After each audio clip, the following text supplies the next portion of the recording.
Welcome to the Bill Walton Show, featuring conversations with leaders, entrepreneurs, artists, and thinkers. Fresh perspectives on money, culture, politics, and human flourishing. Interesting people, interesting things. Welcome to the Bill Walton Show. I'm Bill Walton. In first-year economics classes across the country, you usually begin the semester with the principles of supply and demand.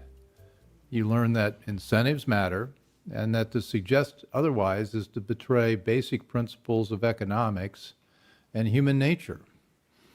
You learn that you can ignore and violate these fundamental laws, but that you cannot change them. Throughout history, the societies that have succeeded recognize and respect these economic laws. They use them to their advantage. Well, someone needs to get this message to progressive Democrats, and soon, because they have become completely unmoored from economic realities, and their agenda will end in economic disaster. With me to talk about that is someone who knows a lot about it, my old friend Kevin Hassett, who served in the Trump administration as senior advisor to the president and is former chairman of the Council of Economic Advisors. He's the senior advisor to National Review's Capital Matters, which is a new initiative focused on financial and economic coverage, and is the vice president of Lindsay Group. He also, most importantly, is the author of a forthcoming book in November called The Drift, which is about America's slide into socialism. So I can't wait for the book, but we're gonna get a sneak preview here. So Kevin, welcome. It's great to be here with you, Bill, and we've been friends for 20-something years. Yeah, we both first met on the AEI. That's right. Yeah. Well, anyway, here we are, and we're in the midst of a terrible reconciliation bill, $3.5 trillion. It's really probably $5.5 or $6 trillion. It gets into all the things the socialists have been dreaming about for years. What's the book about, though? Give us some sense of how you see things. Well, really, the book, it's called The Drift, describes the world that we live in today and connects basically Donald Trump's presidency to big historical forces that are pushing the country towards socialism. And if you watch and you see like all the successes, which are documented in the book, that President Trump had on economic policy, the lowest ever black unemployment rate, the highest wage growth ever for African Americans, income inequality declining because his deregulatory and tax cutting agenda really, really worked. You could ask yourself, well, wait a minute, the left has told me all along that they really care about social justice, that income inequality is the most important issue. And you would think that they would celebrate these victories, right? Like if the numbers actually speak that way, if the score goes up, your team's winning. If income inequality is going down, then if you're social justice dude, you ought to be happy. But instead, right, they're more enraged by Donald Trump than probably any president in history. And if you look at it, impeached twice by these people for really very, very minor things. And so, ask yourself, why is the left so crazed about Donald Trump? And where does he fit into the great arc of history? And I think that's really what the book's about. And the bottom line is that our country is in an organized drift towards socialism. It's incredibly well organized. And what Joe Biden's doing right now is a big part of the final steps to socialism. And Donald Trump was a very successful president, but one that was very controversial with the left because he took socialism on straight on. You remember, Bill, he would talk about it a lot in speeches, and it drove them crazy. It absolutely drove them crazy, and that's why they act the way they do towards it. Well, he took on political correctness and all the political cant and made himself an enemy not only of the Democrats but the establishment Republicans. And because he actually got things done. He got things done, and one of the things that comes across for people who read the book that have talked to me already is that the public persona of Donald Trump is much, much different from what he was like when we're actually in the Oval Office, we're in the West Wing, working on real policy problems. And so, who would have thought, Donald Trump a little bit, and his public image, Bill. Sure. And you've known me for 20 years. The idea that President Trump and I would become friends is almost... It wouldn't be my first connection. Or that he would really like working with me and invite me back during the COVID crisis to be senior advisor with an office right there in the West Wing. So the reason I think is that Donald Trump behind closed doors, is an incredibly nice guy who's very thoughtful. He likes to see all the sides of the arguments, but also does like little touches, little personal touches that I know when you were a CEO you would do. But as an example, this is a story in the book, that I would brief the president whenever the economic data would come out before the data came out. Sometimes the night before, because the CEA chairman is the only person in government who gets the data the day before, or sometimes the morning of. One time I was in Paris doing a diplomatic mission on a jobs day. And my chief of staff is a woman named DJ Norquist, and she's a New Yorker. President Trump's a New Yorker. They both are kind of talking with their hands in the Oval all the time. And the two of them became very close. And so I told the president, geez, I can't come brief you on the jobs data because I'm going to be out of the country. And so I'll send one of the other members, one of the other economists. And he said, no, don't do that. Send DJ. Because your chief of staff, she knows the numbers as well as you economist guys. And I want to see DJ. And so the morning of the jobs numbers, DJ's really nervous because she's got to brief the president on economic data, and she's been around economics for a long time, but she's not an economist. And she gets out of her house and goes towards her car, and she breaks her leg. She steps in a pothole and she breaks her leg. But DJ being DJ, she limps in, she drives her car in, limps into the West Wing, limps in to brief the president, and then limps back to her car and goes to the hospital, and they put like a pin in her leg and a cast and things like that. And when the president found out about this, he wrote her the sweetest note. Like, what the heck are you doing? Next time go to the hospital. But another... so did she brief the president She with briefed a the broken president leg? with a broken leg, and she's tough enough that he didn't find out until after. But when he found out, he wrote her a really sweet note. Yeah. I would be in the Oval at times, and friends of his that were sick, or even dying, he would take calls right away, interrupt meetings to do that. One of my staffers got colon cancer, and he found out about it and sent that person a note.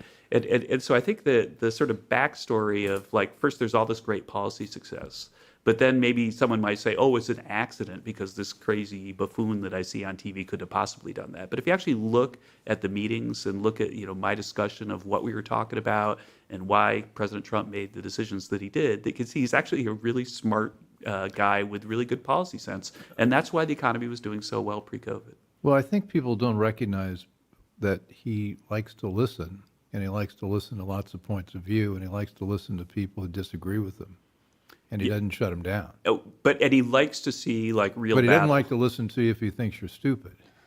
He likes to see real battles, though. Which is why I think you got along with him, because you happen to be very smart. Oh, cut it out. But I could say that one example of something, and this would be another thing that would surprise you, but I've been kind of a free trader my whole life. But Donald Trump taught me a lot about what I didn't get right on trade, because economists get trade wrong a lot. And he's actually right. Like, when I got into the White House, we would look at the trade deals that previous presidents had signed with other countries, and we had basically just given away everything. What did you learn about? That's interesting, because I was a unilateral free trader. Just open it up. We're going to do business with everybody, and that rising tide is going to lift all our boats. What did you learn on trade that made you go from? I really flipped and became, like, I'm not tariff man, but I totally understand what he was doing and think he was incredibly successful at it. But I'll give you an example. So prior to us coming to the White House, we had a previous administration negotiated a Korean free trade deal. And in the Korean free trade deal, the U.S. opened up our auto market to Korean autos, and Korea opened up their market to U.S. autos. And, President Trump comes in and, he says, so tell me, how are we doing? And, Koreans have really great cars. They've got a big share of the U.S. market. And there's not like a single U.S. car sold in Korea, like not one, or just about not one. And so then we dig in, like, why is that? And it turns out that it's kind of a long story, but it's an example of how we're getting screwed all the time in these trade deals, and President Trump fixed it. So when you go buy a car, right, you get the price from Consumer Reports or something, right? And then you go into the dealer and you drive a hard bargain. And the dealer doesn't really make money when they sell you a car. When they make the money is when you take it in to get service. Right. Right. And then you're probably going to be loyal to them. And so 5 or 10 years, you're going to go in once or twice a year. And it seems like it always costs $500 at least, right? Whatever you take it in to get service. That's a minimum, yeah. Yeah, that's right. And so that's where they make the money. Well, in the previous Korean free trade deal, the Koreans agreed to allow U.S. companies to sell the cars in Korea, but not to service them. Oh, okay. And we had signed off on that. Yeah. So the point is that these trade deals are filled with thousands of lines of stuff that clever people, basically negotiated with, loser previous administrations that didn't actually understand what was happening to them, and they were cleaning our clock. And so on the trade front, I went in and I'm like, oh, geez, tariffs, if you put them in an economic model, it's really going to hurt the country. But he put these tariffs on. And then all of a sudden, Korea says, okay, we don't want the tariffs, so let's renegotiate the deal. And then we actually got a good deal. And they took out the stuff that really stuck. Well, it seems like what he did is that he broke down the barriers between the silos. I mean, we've had State Department and Defense and Commerce and then the private sector. And the people in government tend not to want to interact with the private sector that much. And so you had people negotiating these deals that didn't really have that much skin in the game.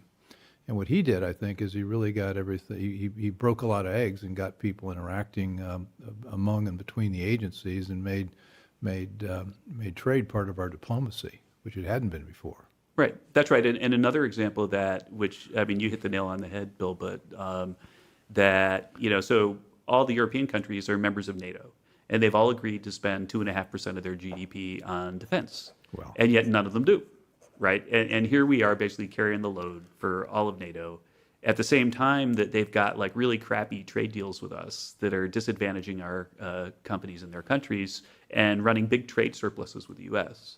And so Trump, basically, you remember he famously sort of had some troubles with Angela Merkel, that he really didn't get along. And in part it was because like she was sort of lecturing him about like why he needs to respect deals and stuff, when all the deals that he inherited were really, really bad. And she herself wasn't respecting the most important deal, which was to provide for the defense of Europe by spending enough money on defense.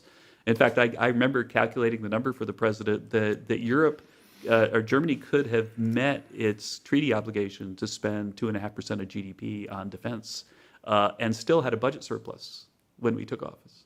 And they still didn't do it, right? So they had the money to do it, but they wouldn't do it. And so he said, oh, you know what? We're going to put auto tariffs on every car from Germany. And then all of a sudden, they're like, oh, okay, well, we'll increase our defense spending. That's what I mean. Right? He linked the two things that had never been linked. Exactly. You're watching the Bill Walton Show, and I'm here with Kevin Hassett, former economic advisor to President Trump, and we're learning about what it's like to work for him. What surprised you most? I think that what surprised me the most was that what a different person he is one-on-one, and how thoughtful he is about those around him. Again, like sending notes to sick people and things like that. That he plays a really tough guy on TV, and he is a really tough guy. If you look at what he went through and he kept going and taking it, I couldn't have done that, I think. But that really surprised me. I was a little, I didn't really know him when he asked me to do the job. And I was a little anxious about it. Like, what's going to be like working for this guy? And, is he going to fire me a month in? How much did he test you? Oh, you absolutely see it right away. And again, this reminds me of something that CEO Bill would have been doing. That my very first time I went into the Oval, Gary Cohn said, well, we got to get the president, now that he's got the economist here and stuff, we got to get the president used to economic briefings. So, prepare whatever you think he needs to know about the economy in a little slide deck. He loves slides. He really does love slides too. He likes to flip through things, and he has a Sharpie and he marks them up and so on, and do that. And so I did, and I had a lot of interesting data at the time that was like telling about what was going on in the economy right there. But one of my first slides just showed what was going on with real estate prices around the country. And the main theme of the presentation is that there's like hot places and cold places. Mm-hmm. I'll return to that thought. But I had a map, and then in Florida, real estate prices on the map had been declining in the previous year. It was one of the places where real estate prices weren't booming, but in other places like Colorado, they were. And then he looked at me and he said, look, what's the one thing I know? Real estate. and you're showing me a map where Florida real estate prices are going down. That's just wrong. You're showing me data that can't be correct. You've made a mistake. I bet you did that every time a new guy came in, right? And then like the right answer is, hell no, I didn't make a mistake. Right. Here's why the number's negative, even though like I'm sure Palm Beach, where you own stuff, is doing great, right? But the Panhandle isn't doing so great, and that was the kind of stuff at the beginning that he would do. Because and I saw him then subsequently when new people came in, that he would do that all the time. He says, what the hell are you showing me? This doesn't make any sense at all. This is wrong. And then if you're not willing to like go into the president gotta and say, stick to no, your it's guns, not yeah. wrong, Yeah. then you're not a person that should be on the team. But you're right. So he did test. But then I had an experience from that first briefing too that I wanted to add that was sort of kind of funny too and showed sort of like his cleverness. So one of the things that I said in that presentation, remember that there's hot places and cold places, was that one of the big problems in America then and even now is that it used to be that if there was a hot place where, basically the unemployment rate's zero and there's all these jobs, but nobody can fill them, then people would move from the not so hot places to those places. And so let's just say Mississippi's not doing so good, Colorado's doing really well. That was something that was true then. Then you would see, people move from Mississippi to Colorado and take jobs. But the extent to which people are moving to take jobs is the lowest it's like ever been, or it was when I was analyzing the data for the president right at the beginning of the administration. Yeah. Labor mobility. Yeah, labor mobility. Yeah. And so people stopped moving to jobs, and so we have all these vacant jobs. And if you really want the economy to grow, we got to like talk people into moving. And there's even there's some economists who say we should subsidize moving when people do that, like give them a tax break to move. But in any case, that was just part of the presentation. And this is sort of after I passed the test. And so I get back to my office, and before I get to my office, and it was across my, when I came back as senior advisor, I was right in the West Wing, but I was in the Eisenhower building just across the driveway. So it's like a 3-minute walk from the Oval there. By the time I got back to my desk, my chief of staff sent me an email and said, "Look what the president tweeted," and he tweeted, "Hey, if you don't have a job, you should think about moving." Yeah, there wasn't a lot of bureaucratic noise between your good idea and his action, which was one of the great things. Another way it. he tested, by the way, it's just a funny story, is that he would tweet about what I was talking about while I was on TV, and then the interviewer would say, "Well, the president just tweeted this. What do you say to that?" And so he would sort of hit us, and I think that was kind of like the mischievous guy in him, that he enjoyed kind of yanking the chain of his friends. Newt Gingrich tells the story that worked the opposite direction. He said if he wanted to get to the president on an issue, he got on Fox and started talking about the issue on Fox. And then when he would finish his hit on Fox, the phone would ring and Trump would say, "What did you say that for?" Yeah. or that's a good thing. Very, very often, if you go into the Oval, then of course there's the Oval that everybody's seen on TV a million times. But then if you go to the right, there's a little room that has like a table, like a kitchen table kind of thing, or a dining room table, and a bunch of leather chairs around it. And that little room is where he really, really loved to hang out. And he would sit on sort of your side of the table, and then right behind me, there's this giant screen TV that he had on usually Fox. And so whenever we were having meetings, or very often when we're having meetings, he's kind of multitasking and keeping an eye on the television at the same time. And then he might actually say, "Hey, hold on now, Newt's talking," or something like that. Let's try to bring this back to the drift and the socialism. I mean, he wasn't a classically trained economist, yet he had great instincts. Right. I mean, how much did his policy ideas line up with your ideas of classical liberal economics, taxes, regulation? Oh, totally, Trade. except for Yeah. trade. But then I actually learned that he was right on trade, and I was kind of wrong on trade. Huh. But where the drift comes in is basically that, and this goes back to understanding the historical forces that Yeah. have moved us where we are. Yeah, but let's do that. But also what we have to stand up against. So we have to fight this, or we are going to become a socialist totalitarian country for sure. And so the broad historical sweep is just this, that Joseph Schumpeter, a really famous economist, back in the 1920s, looked ahead to America's future. And he said, he's often viewed as like a defender of capitalism, but he was kind of a fatalist. He said that the socialists are going to win. And if you look at why... That was 100 years ago. 100 years ago. He said the socialists are going to win. And so why did he say that the socialists are going to win? Well, he said, what's going to happen is capitalism is going to work for a while, at least through the 70s, he said. And we're going to get really rich. And as we get really rich, then what's going to happen is that everybody's going to stop like having their kid work at the shop or having their kid work at the family farm, and they're going to send their kids to college. And the colleges are going to be basically places that indoctrinate folks to be socialists. And then he talked a lot about why professors were so socialists. He said this 100 years ago. And he said, so our kids are just going to be indoctrinated into a religion of socialism by higher education, by the universities. And the best universities are going to be the best socialists. And the best guy from Harvard is going to be the editor of the New York Times. They're going to control the media. And the media is going to make it, disreputable to defend capitalism and to stand up to the socialists. And so, in fact, something that he highlights is that the far left, by controlling like the Ivy League and things like that, and controlling the media, will ultimately control respectability.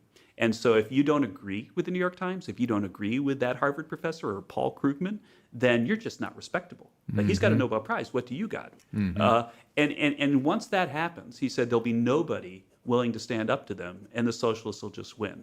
And then Hayek told us when the socialists win why it turns into a totalitarian state. And you can see this already with the vaccine mandates and stuff like that. They really do have totalitarian tendencies. But the main thought is that they had a monopoly on the media. They had control of respectability. Very few people are willing to stand up to them. I think you and I have always been, but we've watched a lot of people chicken out around us, right, at think tanks that we used to be at, where it seems like everybody's afraid of what the New York Times might say about them. Well, and that monopoly on sort of how to look at the world was something that Schumpeter said was going to doom us to socialism. well, that happened to me in a visit to the Bush White House when I went in to visit one of the guys. I think I'll make him unnamed, but he was there in his small office. You don't have big offices there, but he had one, and he was there, and the New York Times was laid out in front of him, and he was reacting to everything that was in the Times defensively, and the Times is actually setting the agenda. Yeah. And when you're in that mode, you lose. Right, and so then the other thing, just to mention some of the great thinkers whose work I go into in the book and relate to Donald Trump after really digging into what the guy was truly like, is that there's this guy named Marshall McLuhan that we're old enough so we kind of remember him. But he said that the internet, in the 60s he wrote this, was going to fundamentally change society because the people who control information, who monopolize information, so call it like the New York Times and the evening news, are suddenly going to find themselves in a competition for our attention. And the competition is going to be against potentially millions of voices. And in that competition for attention, who wins the competition for attention isn't necessarily going to be the guy that's respectable in the views of the New York Times. Just to finish the thought, that's what Donald Trump did.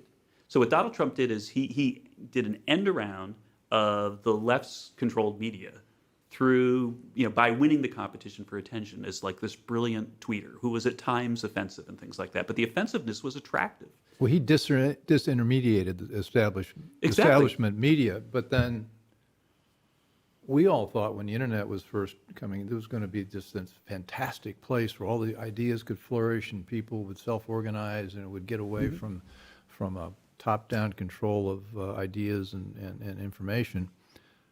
Well, that hasn't happened because what's happened, the power's aggregated in the social media companies and they're acting in the way the New York Times used to act. Right, well, that's happened, but that didn't happen. Like if that happened, he had a window. He had a window. We had, but and here's the final thing, and this is really, really important. So what McLuhan said, basically, again in the 60s, was that what's going to happen is you're going to start with a competition for attention, and then interesting people, maybe the most outrageous people, they're going to win that competition for attention.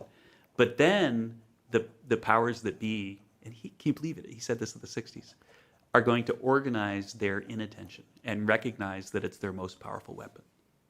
They're going to organize their inattention. And so what we're going to do is we're going to say, you can't look at Trump. We're going to take him off our platform. We're going to organize the inattention toward Donald Trump so that nobody can find out what he's saying. Nobody can see what he's doing. We're going to organize inattention. And the thing is that where we are right now in our country is that we got really close to being a socialist country under Obama, but Biden's pushing it much harder and faster, in part because I think he is panicked about the strides that Trump made. But the thing that made it so that Trump could win is now basically coalescing against him and everybody else who would be a defender of capitalism. And so that's the final part about the drift that I think is so important, is that we can defeat these guys, but we have to understand what they're doing, and we have to collectively stand up against it. Because they can cancel Donald Trump, they can cancel this guy or that guy, but they can't cancel, a million of us. And so we all have to stand up and start defending capitalism, and we have to defend or be the owners of respectability, right? And this goes back to maybe what we should spend the last little bit of the show on, that it's not respectable to advocate the things that Democrats are advocating right now. It's economic illiteracy. So those people, we control respectability, we control the truth. We need to have the confidence to stand up and assert that because it's true, and we need to do it. Not just me. I'll get canceled, right? Like probably a month after my book comes out, I won't have a Twitter account anymore. But if we all do it, if we all look at these historical forces and stand up to them, we can defeat them. Yeah, we did a show last week on masks and distancing and lockdowns, and I expect YouTube's going to find out that we said some things they don't agree with, and so we're going to be. But so far, I think we're not going to get censored. I think we're okay with this show.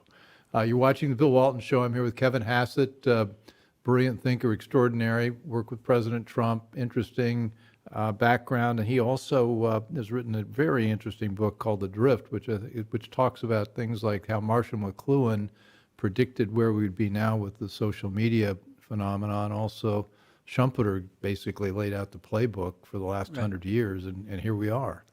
And so therefore we understand exactly what's going on. And once you do that, once you understand the enemy, you can defeat him. And I think that's what I'm hoping to accomplish with this book, is to help everybody understand exactly what's going on. It all makes sense. What do we do about the social media companies? I mean, we're drifting, I suppose, from hard economic things, but it seems to me we have to have a voice. We need to be able to communicate with each other. How do you see this playing out? Right. Well, I think that what's going on is that the social media companies have behaved, profoundly irresponsibly, and they had first mover advantage. And then there's something economists call a network externality. And so, like, if you have a social media platform and everybody, Okay, I can explain it. Explain network That's what I'm doing externality. right now. Let's go. Basically, if you're at Facebook, but there's only 3 guys on it, then it's not that valuable. Okay. But if everybody from your high school class is going to be on Facebook, then maybe you want to sign up too.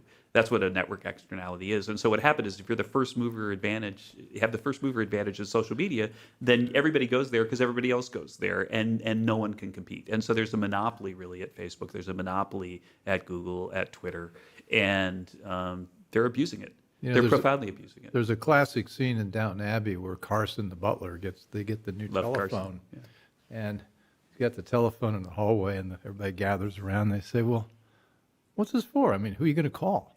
Yeah, because Nobody else has one. It's exactly right. So that Carson understood network externalities back then.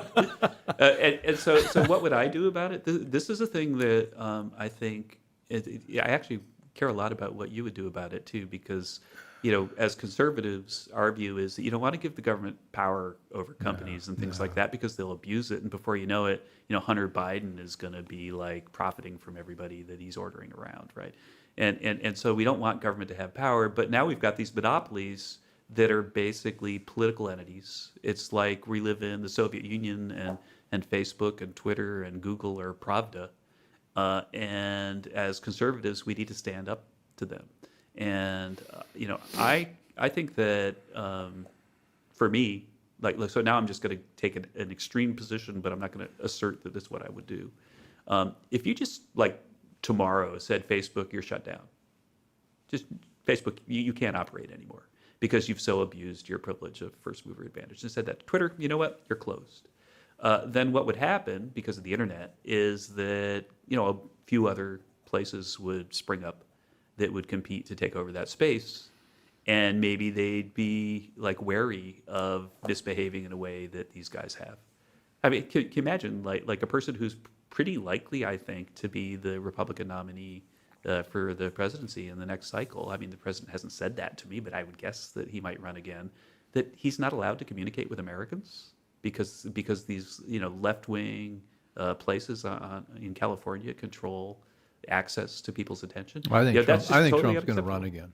Yeah, I would think he probably will too. Yeah. But it's just not acceptable. So I think that basically Republicans need to understand that they have to take a very, very strong stance against these guys, and that they need to stop canceling people. The America First Policy Institute, which is run by Brooke Rollins and is kind of like the Trump Alumni Association a little bit. There are a lot of great people from the Trump administration. Yeah, she's there. terrific. Yeah. But they've launched a lawsuit about this against the big tech companies, and they've started a website, which I'm sorry, because I'm an economist, I'm spacing out the name of the website, where they basically just ask Americans who feel like they've been censored to put their story up. And Brooke told me this morning that 91,000 Americans have put up stories of being censored by social media for things that they think are unreasonable. 91,000. And if you look at the 91,000 that have posted that, there's not a single one of them that's a liberal. But let's talk about lines of action. I don't think antitrust works. I don't think breaking them up into little pieces. I mean, No, it's I sort agree. of like my analogy is metaphor is, remember Fantasia, the Disney movie with Mickey and the buckets of water, and there was this Yeah. bucket of water, the big broom, and he got an axe out, and instead of destroying the broom with the water, he created hundreds of them. And I think the culture of Silicon Valley is sufficiently progressive left that if you broke it up even, I think you'd still end up with a lot of the same political bias in these companies. And it's not really an economic issue, it's a speech issue. And so it seems like we got to get at something about, maybe it's Section 230, or you. Well, this is the thing that, and so what the America First Policy Institute You know, thinks for those that is don't know, that- Section 230 Right. basically gave a carve-out that protected the social media companies from getting sued for the content was on it, but also gave them the power to police the content that was on it. So it's a little bit Right. getting both ways. Well, I think that what Brooke Rollins' team thinks is that this can be resolved through litigation. That there are, basically, constitutional theories that these guys are violating your constitutional rights when they deplatform you. And, they've got cases before judges all over the country. I think that there's 3 separate cases. Do they right have a now. big checkbook? Excuse me? Do they have a big checkbook? Well, I'm sure that people who are Because the listening could litigation help them. strategy is expensive, and you're Yeah. up against, I mean, The biggest- the biggest checkbooks on the planet are the social media companies. All I can say is that if you look at the facts on the ground, they're so terrible for the big internet Okay. companies that any sensible judge is going to be sympathetic to the Good. arguments that Brooks' team is making. Let's do economic illiteracy. Mm-hmm. The bill we're talking about now, that Pelosi and Schumer are pushing, is the reconciliation bill. Mm-hmm. They're getting it through reconciliation because you only need 50 votes. Right. And it looks like they have 50 votes. Probably Joe Manchin pretends that he's conservative right up He's to the not. last minute. Joe Manchin's The people not of West gonna- Virginia should really be ashamed of Joe Manchin. They frankly. should be ashamed. They want to repeal Trump's tax cuts. They want a new death tax so that it would kill small businesses. They've got a PRO Act, which eliminates right-to-work laws in the states, so everybody's got to join a union and pay union dues. They've now launched a new form of Obamacare, federal takeover of health care, paid parental leave. And here's one that we love. They want to tax unrealized capital gains. I think that one dropped out, but they do want to do that. But I think that one's dropped out of the bill I've heard. That they're Okay, allowed. well, maybe, Can you imagine if your house goes up 5% in value this year, that they're going to tax that as income? I mean, well, that's what their plan that's what they're planning on was. doing. Yeah. Sort of a wealth tax. Yeah. And they want to spend $40 billion to hire 80,000 new Internal Revenue Service agents to audit us. And they want to take the debt ceiling up $6 trillion.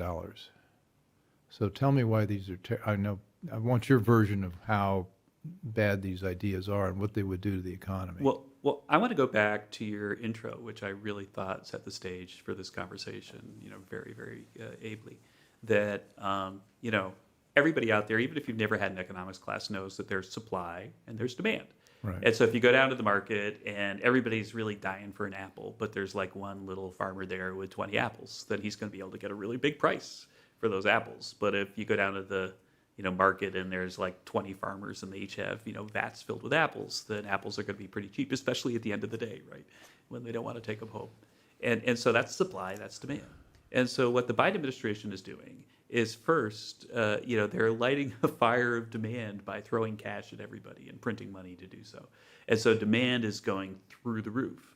But at the same time, with heavy regulation and shutting down pipelines and increasing the corporate tax and paying people not to work, they're attacking supply.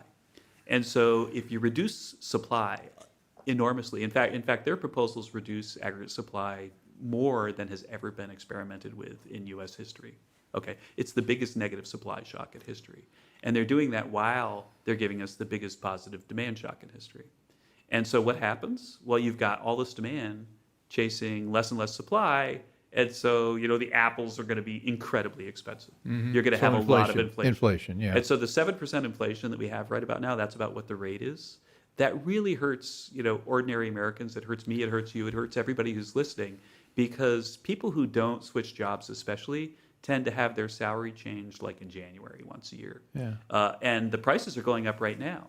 And so your take-home pay under Joe Biden so far this year has dropped in value by, like, say, at an annual rate, about 7%. So you've got 7% less real income right now than you had last January when he was inaugurated.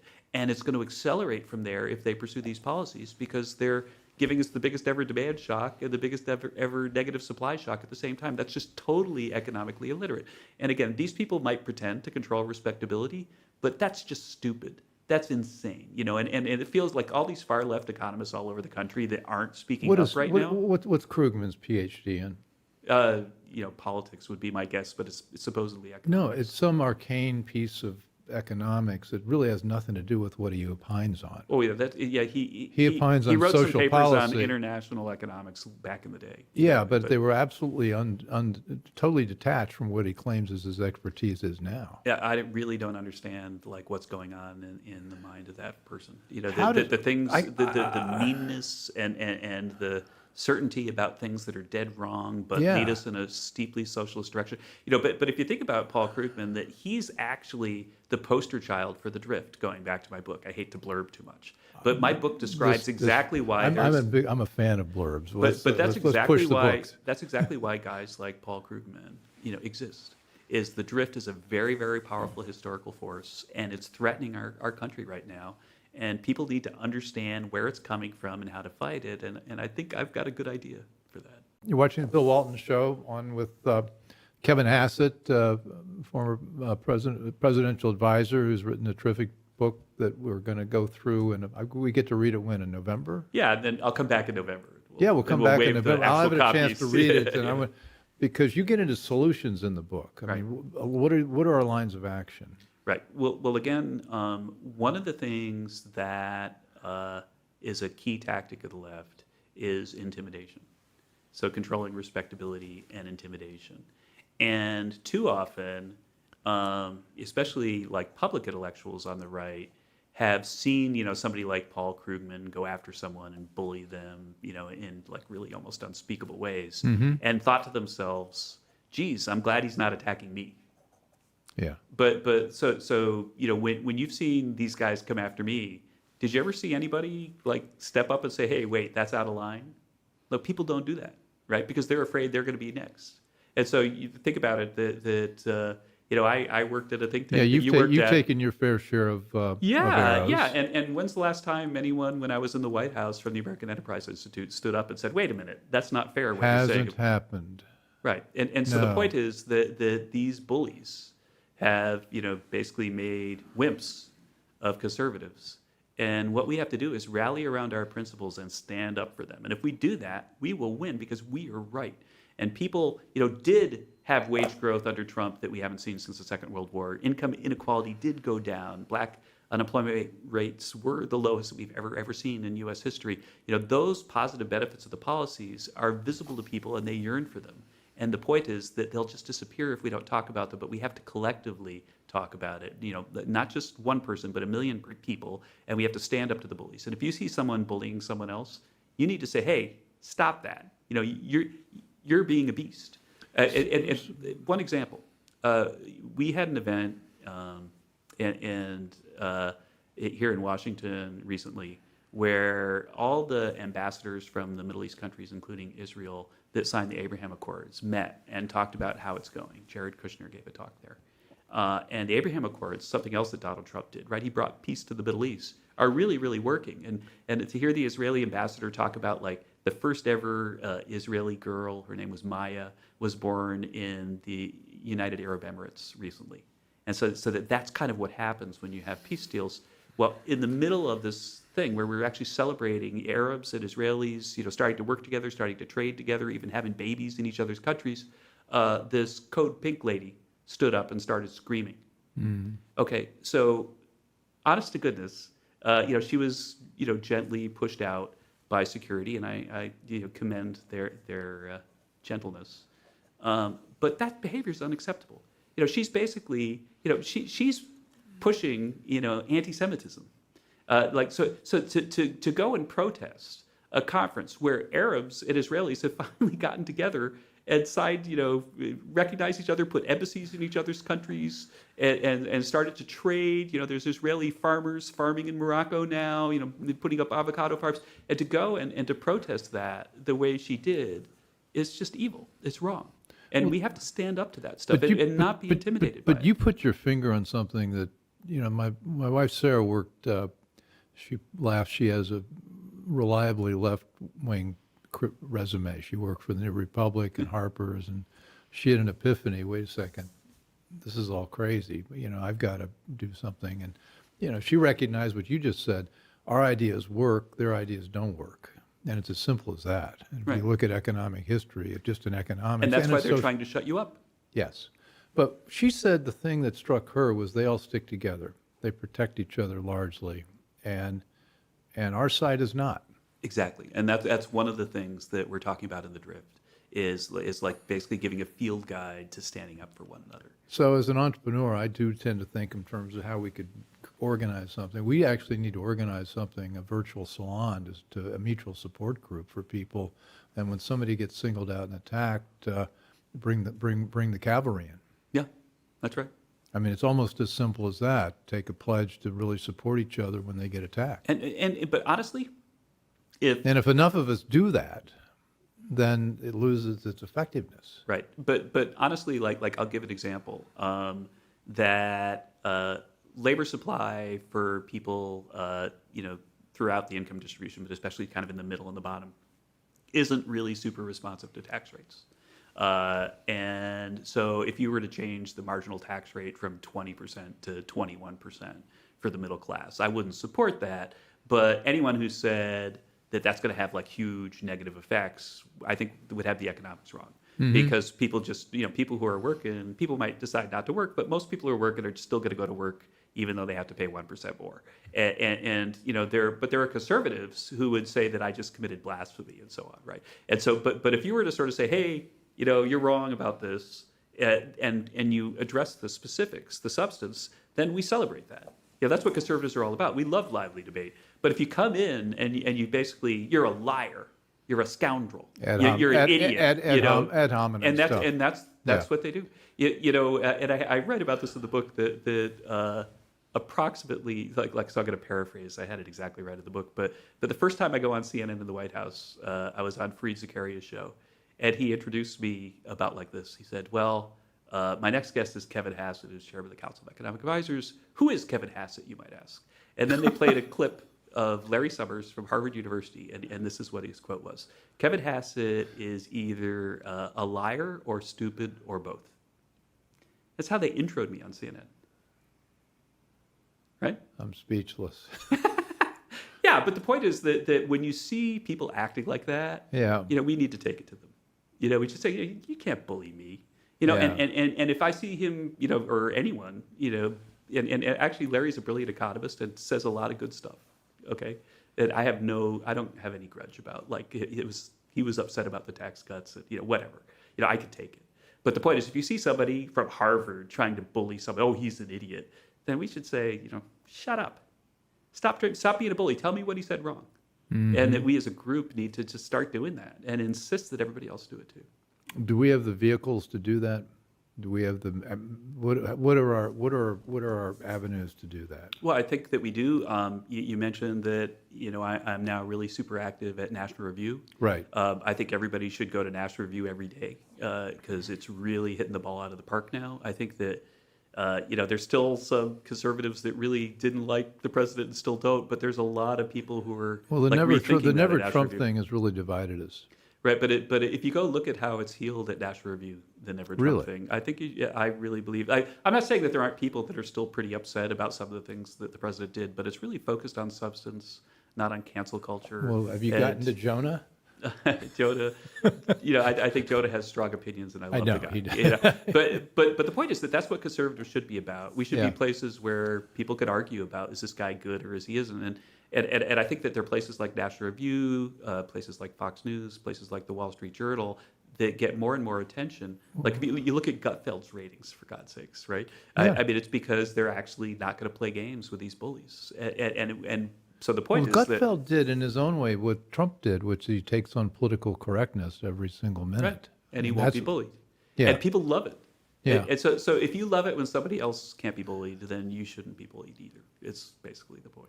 Okay, well, I want to work with you on this. Let's Yeah. figure out something, and we'll come Absolutely. back Great when the book things. comes back. I've read all your prescriptions, and we'll Yeah, start a movement. I hope so. Okay, Kevin Hassett, great friend and brilliant thinker. Larry Summers, was it Larry Summers? Not with who? No, Larry, yeah. But again, no hard feelings towards Larry Summers. Okay. Well, He can say anyway, negative Kevin things. has no hard feelings. I do. You've been watching the Bill Walton Show, listening, and we're on all the major podcast platforms, on our website as well, thebillwaltonshow.com, and the show streams on CPAC now every Monday night at 7 p.m. and hope you'll take it in then. So thanks for joining. I hope you enjoyed the conversation. Want more? Click the subscribe button or head over to thebillwaltonshow.com to choose from over 100 episodes. You can also learn more about our guest on our Interesting People page. And send us your comments. We read every one, and your thoughts help us guide the show. If it's easier for you to listen, check out our podcast page and subscribe there. In return, we'll keep you informed about what's true, what's right, and what's next.